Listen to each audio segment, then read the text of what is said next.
Après plus de 8 ans dans l'entrepreneuriat, si j'ai bien compris une chose, c'est que tu peux avoir le meilleur produit du monde, c'est pas pour autant qu'il va réussir à se vendre. En fait, la vente, c'est toute une synergie d'action, de posture et de marketing qui vont faire en sorte que ton produit ou ton service, il va fonctionner, il va matcher avec ton audience et il va se vendre. Donc dans cet épisode, je vais t'expliquer comment développer tes ventes et générer plus de revenus grâce au marketing en ligne, mais pas que. C'est parti.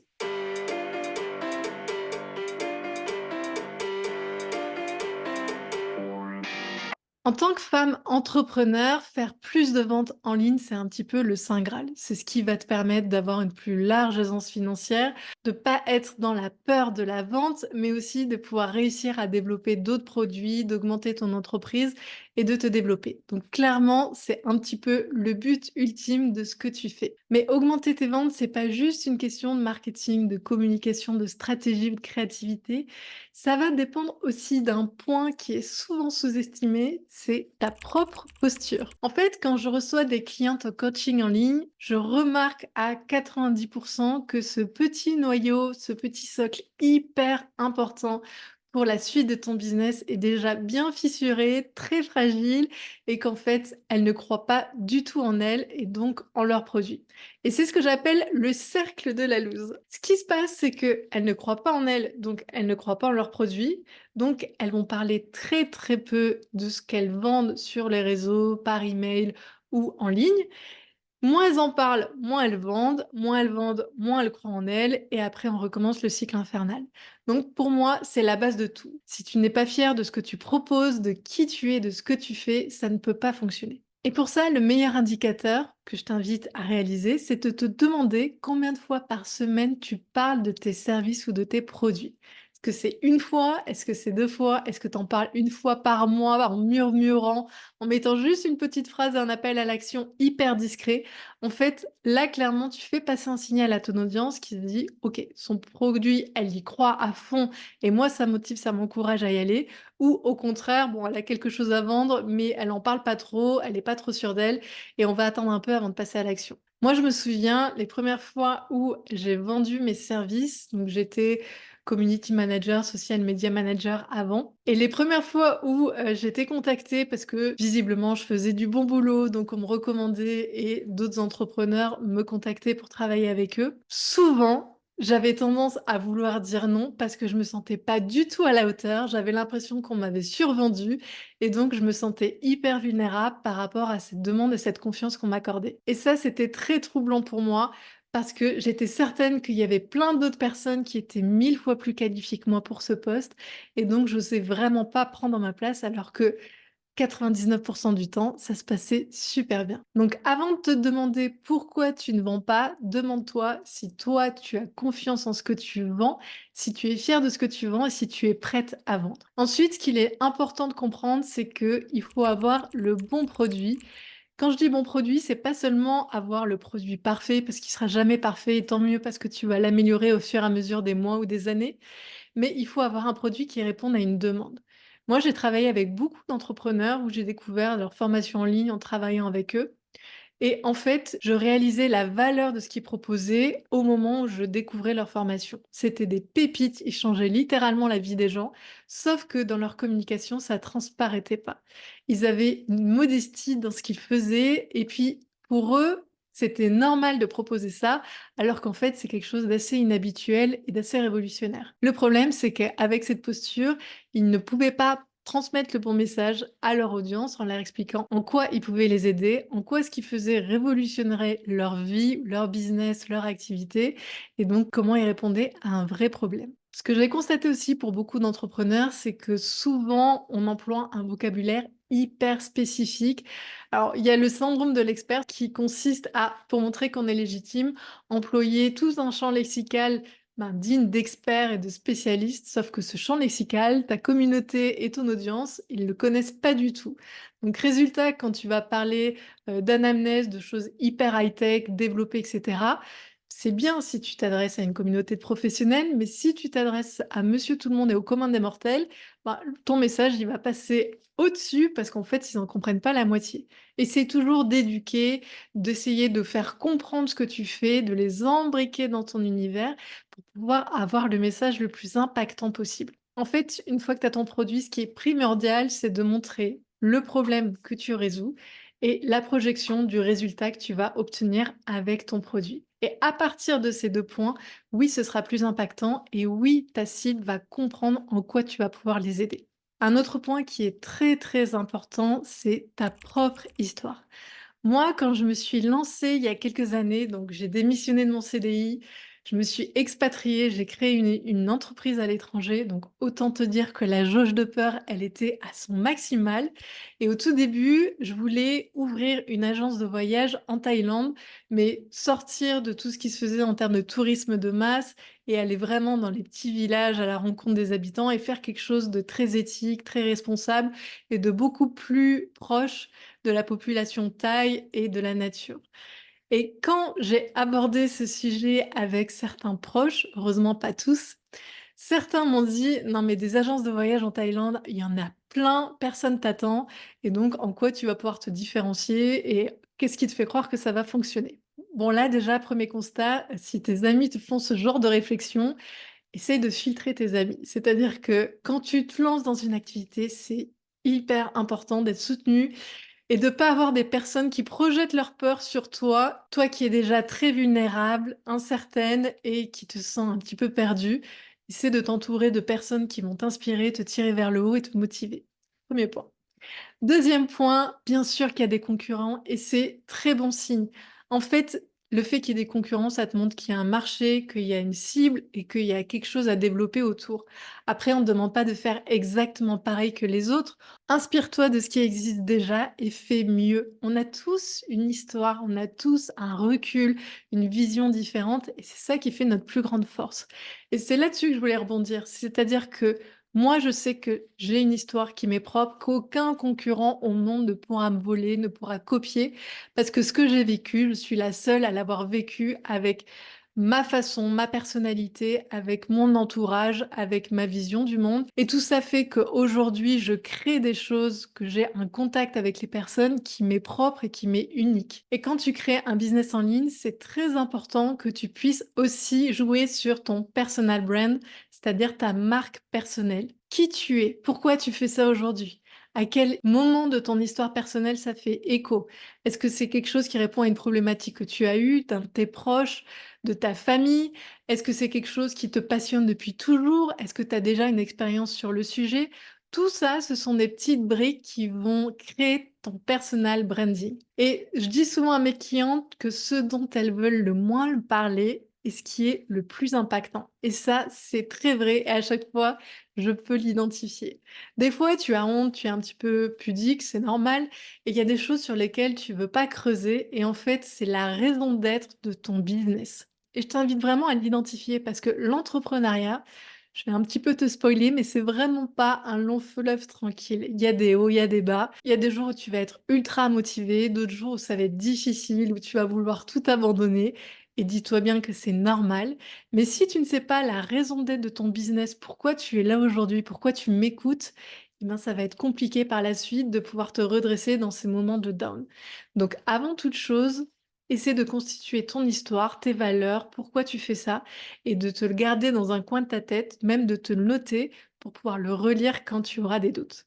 Moi, personnellement, pour faire écho à mon histoire et pour te donner un exemple, j'ai, au début de carrière, travaillé pendant 11 ans à l'armée en tant qu'infirmière militaire.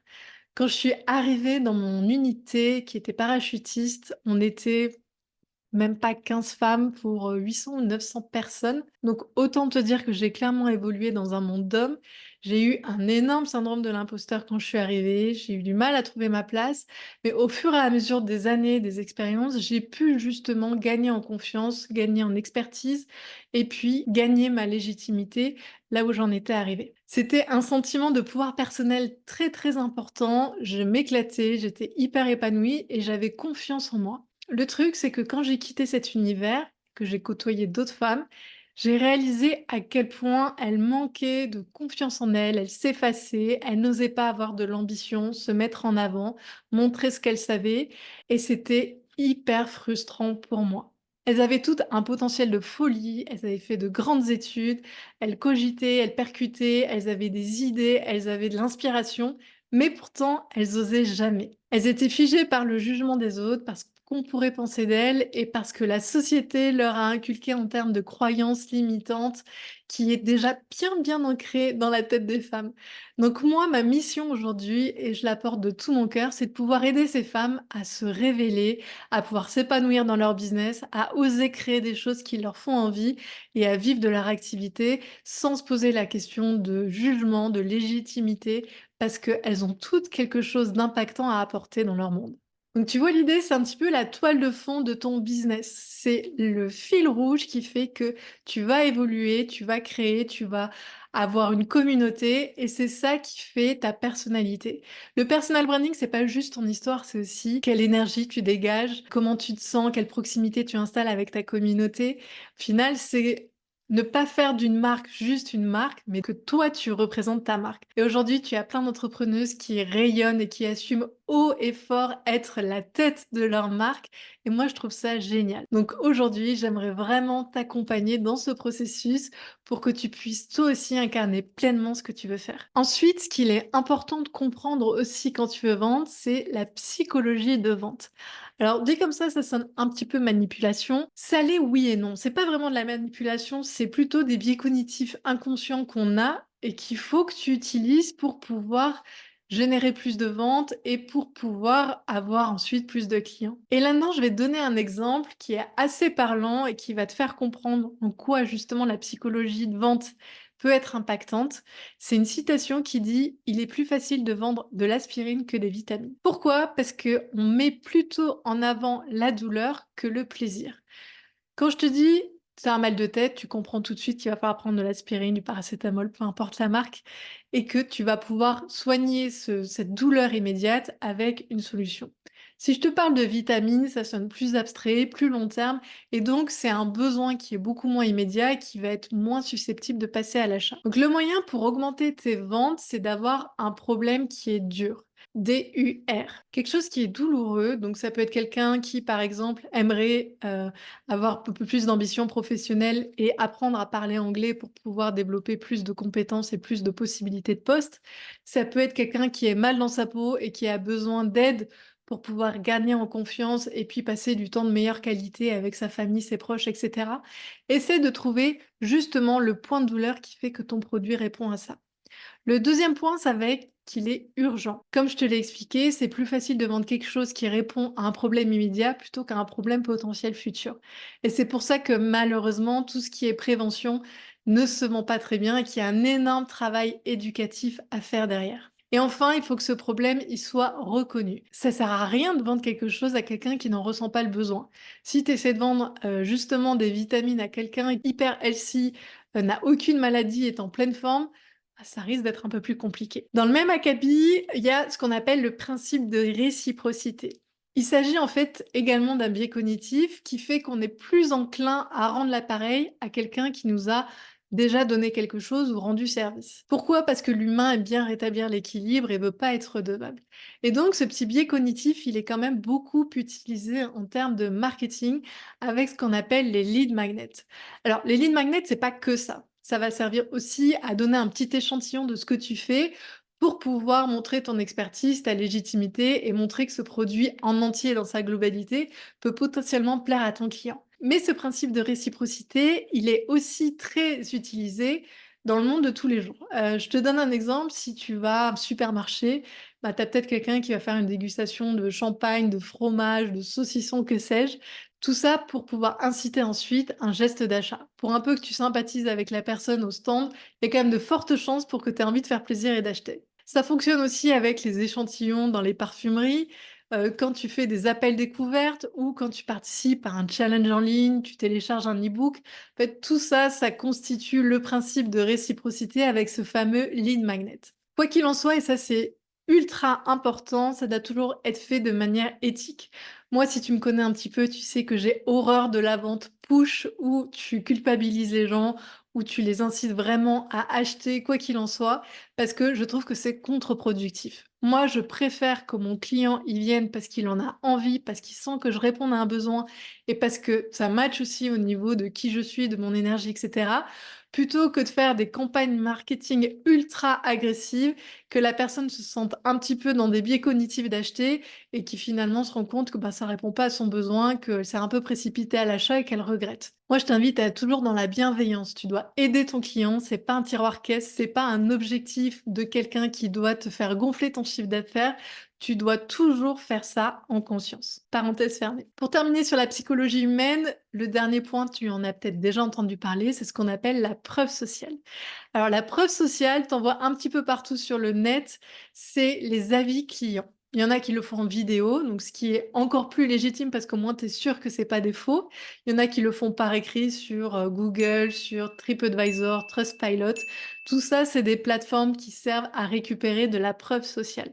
Après, cette preuve sociale, elle est communiquée soit sur les réseaux, soit sur les pages de vente pour pouvoir appuyer encore plus l'acte de vente. Si tu regardes bien, c'est quelque chose que tu as aussi dans la vie de tous les jours et qui impacte tes choix. Si je te dis par exemple, tu te promènes, tu veux aller au restaurant, tu te retrouves avec 2 restaurants collés, ils proposent exactement les mêmes menus, les prix sont pareils, sauf qu'il y en a un qui a du monde, l'autre a personne.